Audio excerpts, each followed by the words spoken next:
Dear students, welcome to my channel. আৰু আজিৰ এই ভিডিঅ'টোত আমি ফাৰ্ষ্ট ইয়াৰৰ ফাৰ্ষ্ট চেপ্টাৰ ইউনিটছ এণ্ড মেজাৰমেণ্টৰ বিষয়ে ষ্টাডি কৰিম।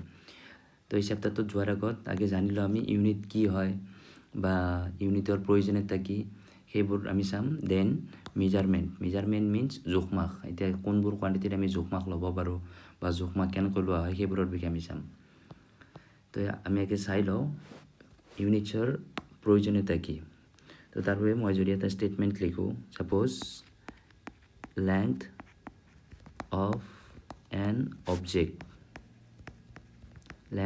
Object is equal to 5। এইটো এটা কমপ্লিট ষ্টেটমেণ্ট নহয়। ইয়াতে এইটো ষ্টেটমেণ্ট কমপ্লিট কৰিবৰ কাৰণে মই এটা ইউনিট এটা ইয়াতে এছ'চিয়েট কৰিব লাগিব। তো এতিয়া এইটো এটা কমপ্লিট ষ্টেটমেণ্ট হ'ব। অবজেক্টটোৰ লেংথটো 5 মিটাৰ। ইয়াৰ পৰা আমি কমপ্লিট ইনফৰমেশ্যন পাই গ'লোঁ। গতিকে যিকোনো ফিজিকেল কোৱান্টিটি বা যিকোনো কোৱান্টিটি এটা এক্সপ্ৰেছ কৰিবৰ কাৰণে ইউনিটৰ দৰকাৰ হয়। নেক্সট আহিল ফিজিকেল কোৱান্টিটি। এতিয়া ফিজিকেল কোৱান্টিটি বা অসমীয়াত ভৌতিক ৰাশি বুলি কয়। ফিজিকেল কোৱান্টিটি কি হয়?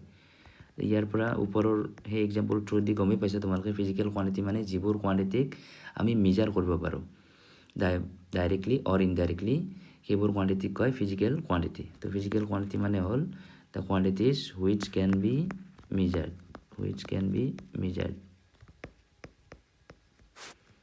by directly or indirectly.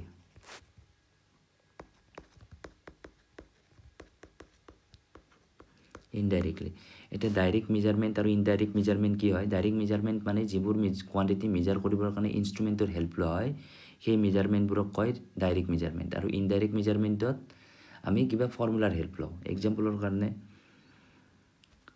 Direct মেজাৰমেণ্টৰ example এইটো, ছাপ'জ এই যিডাল ৱায়াৰ বা এই যিডাল লেংথ আছে ইয়াৰ লেংথটো মেজাৰ কৰিব লাগে, লাইনডালৰ লেংথটো মেজাৰ কৰিব লাগে। তো ইয়াতে যদি মই এক পাৰ্ট স্কেলৰ হেল্প লওঁ তো ইনষ্ট্ৰুমেণ্টৰ হেল্প লোৱা হ'ব আৰু তাৰ সহায়ত আমি মেজাৰ কৰিব পাৰিম। গতিকে এইটো হ'ব ডাইৰেক্ট মেজাৰমেণ্ট। এতিয়া ছাপ'জ মই এটা ৰেক্টেংগুলাৰ বক্স এটা ইয়াতে কনচিডাৰ কৰিলোঁ। এতিয়া এই ৰেক্টেংগুলাৰ বক্সটোৰ এৰিয়াটো কেলকুলেট কৰিব লাগে। তো এৰিয়াটোৰ কাৰণে আমি কি কৰিম? ৰেক্টেংগুলাৰ এৰিয়া আমি জানো A is equal to L into B.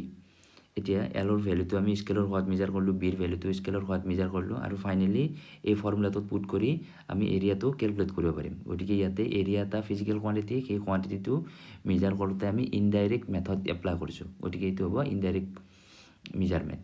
তাৰমানে ডাইৰেক্ট মেজাৰমেণ্ট কাক কয়? ইনষ্ট্ৰুমেণ্টৰ হেল্প লৈ মেজাৰমেণ্ট কৰিলে ডাইৰেক্ট মেজাৰমেণ্ট, আৰু কিবা ফৰ্মুলাৰ হেল্প লৈ মেজাৰমেণ্ট ল'লে সেইটো হ'ব ইনডাইৰেক্ট মেজাৰমেণ্ট। ফিজিকেল কোৱান্টিটি এইটো। নেক্সট আমি চাওঁ মেজাৰমেণ্ট। এতিয়া আমি চাম মেজাৰমেণ্ট। এতিয়া মেজাৰমেণ্ট কি হয়? যিকোনো কোৱান্টিটি এটা আমি মেজাৰ কৰিব লাগে। তো কিবা এটা আমি প্ৰচেছ ফ'ল' কৰিব লাগিব। এতিয়া মেজাৰমেণ্ট কি হয়? এটা প্ৰচেছ হয় আৰু এই প্ৰচেছটো কেনেকৈ কমপ্লিট কৰা হয় তাৰ বিষয়ে মই এক্সাম্পলৰ থ্ৰু দি বুজাই দিছোঁ। তো মেজাৰমেণ্ট এটা প্ৰচেছ। ফাইনেলি মই আকৌ ইয়াক ভালকৈ ডিফাইন কৰিম। তো এক্সাম্পলকেইটাকে চাই লওঁ। Suppose any physical quantity, example ল'লোঁ, যিকোনো অবজেক্ট এটাৰ লেংথ ওপৰত যিটো মই লৈছিলোঁ L is equal to 5 metre. এইটো এটা মেজাৰমেণ্ট, সেই অবজেক্টটোৰ লেংথটো 5 মিটাৰ। এইটো পালোঁ আমি। ছাপ'জ সেই ৰেক্টেংগুলাৰ বক্সটোৰ এৰিয়াটো এনেকুৱাকৈ পালোঁ 10 মিটাৰ স্কুৱেৰ। এইটো এটা মেজাৰমেণ্ট। তাৰপিছত আৰু আমি বেলেগ বেলেগ কোৱান্টিটি মেজাৰমেণ্ট ল'ব পাৰোঁ। ছাপ'জ ৰুম এটাৰ টেম্পাৰেচাৰটো মেজাৰ কৰিব লাগে। তো এনেকুৱা আমি কিবা ভেলু পাম 30 ডিগ্ৰী চেণ্টিগ্ৰেড। তো এইটো এটা মেজাৰমেণ্ট। ছাপ'জ এডাল ৱায়াৰৰ মাজেদি ফ্ল' হৈ থকা কাৰেণ্টটো আমি মেজাৰ কৰিব লাগে 5 এম্পিয়াৰ। এইটো এটা মেজাৰমেণ্ট। গতিকে এই মেজাৰমেণ্ট এতিয়া ভালকৈ ডিফাইন কৰিবৰ কাৰণে এইটোকে যদি আমি আকৌ চাওঁ 5 ইয়াতে মিটাৰ বুলি লিখিছোঁ, ইয়াক আমি এনেকৈ এক্সপ্ৰেছ কৰিব পাৰোঁ 5 ইনটু 1 মিটাৰ। ঠিক তেনেকৈ 10 মিটাৰ স্কুৱেৰক 10 ইনটু 1 মিটাৰ স্কুৱেৰ, আৰু বাকীবোৰৰ ক্ষেত্ৰতো এনেকুৱাকৈ আমি লিখিব পাৰোঁ। এতিয়া ইয়াতে যদি ভালকৈ চাওঁ সেই অবজেক্টটোৰ লেংথটো 5 টাইমছ অফ 1 মিটাৰ। ঠিক তেনেকৈ ৰেক্টেংগুলাৰ বক্সটোৰ এৰিয়াটো 10 টাইমছ অফ 1 মিটাৰ স্কুৱেৰ। তাৰমানে যিকোনো এটা মেজাৰমেণ্টটোৰ কাৰণে আমি কিবা এটা ষ্টেণ্ডাৰ্ড ভেলু এটা আমি ইয়াতে ফিক্স কৰি ল'ব লাগিব ইয়াতে 1 মিটাৰ আছে 1 মিটাৰ স্কুৱেৰ আছে ঠিক তেনেকৈ ইয়াতে কি হ'ব 1 ডিগ্ৰী চেণ্টিগ্ৰেড হ'ব ইয়াতে 1 এম্পিয়াৰ হ'ব ষ্টেণ্ডাৰ্ড ভেলু আৰু তাৰপিছত সেই মেজাৰমেণ্টটোৰ কাৰণে ষ্টেণ্ডাৰ্ড ভেলুটোৰ লগত আমি কিবা এটা আমি ভেলু কম্পেয়াৰ কৰি দিওঁ মানে তাতে মাল্টিপ্লাই কৰি দিছোঁ কম্পেয়াৰ কৰি দিছোঁ গতিকে সেইটোৱে হ'ল মেজাৰমেণ্ট এতিয়া মেজাৰমেণ্টটোক আমি ভালকৈ যদি ডিফাইন কৰোঁ তো মেজাৰমেণ্টৰ ডেফিনিশ্যন হ'ব মেজাৰমেণ্ট এটা প্ৰচেছ যিটো প্ৰচেছত এটা ফিজিকেল কোৱান্টিটিছৰ এমাউণ্টটো এটা ষ্টেণ্ডাৰ্ড ভেলুৰ লগত কম্পেয়াৰ কৰি পেলাই পোৱা যায় সেইটোকে কয় মেজাৰমেণ্ট কথা হ'ল ইয়াতে সেই ষ্টেণ্ডাৰ্ড ভেলু যিটো হ'ল সেই ষ্টেণ্ডাৰ্ড ভেলুটোৰ কাৰণে আকৌ চোৱা ষ্টেণ্ডাৰ্ড ভেলুটোকে আমি ইউনিট বুলি ক'ব পাৰোঁ ইয়াতে চোৱা 1 মিটাৰ বা metre square degree centigrade area এইবোৰ হ'ল ইউনিট গতিকে সেই ষ্টেণ্ডাৰ্ড ভেলুটোকে আমি ইউনিট বুলিও ক'ব পাৰোঁ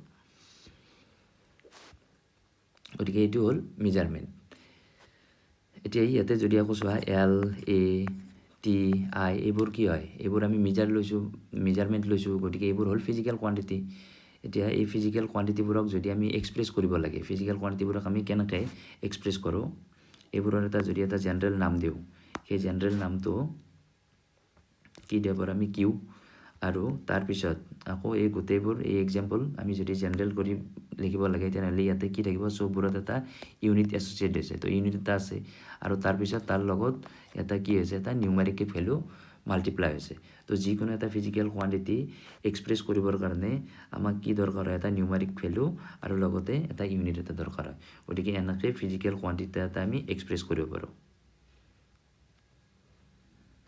এইটো ইম্পৰ্টেণ্ট গতিকে any physical quantity can be expressed as Q is equal to N into U এনটো বুজাই আছে ইয়াতে নিউমেৰিক ভেলু আৰু ইউটো হ'ল ইউনিটটোৱে হ'ল ষ্টেণ্ডাৰ্ড ভেলু গতিকে ইউনিটৰো ইয়াৰ পৰা আমি ডেফিনেশ্যনটো ক্লিয়াৰ হৈ গ'ল ইউনিট হ'ল কি যিকোনো ফিজিকেল কোৱান্টিটি এটাৰ ষ্টেণ্ডাৰ্ড ভেলু এটা আৰু এই ষ্টেণ্ডাৰ্ড ভেলুটো মানে কনষ্টেণ্টে থাকিব এই টেম্পাৰেচাৰ প্ৰেছাৰ মানে এনেকুৱা এক্সটাৰ্নেল ফেক্টৰৰ ওপৰত ডিপেণ্ড নকৰে আৰু এই ইউনিটটোৰ এটা ইউনিট হ'বৰ কাৰণে নেচেচাৰী কণ্ডিশ্যন কি হয় নেচেচাৰী কণ্ডিশ্যন হ'ল ইয়াৰ ভেলুটো মানে টু স্মল বা টু লাৰ্জ এনেকুৱা হ'ব নালাগে আৰু ই সদায় কনষ্টেণ্ট থাকিব লাগে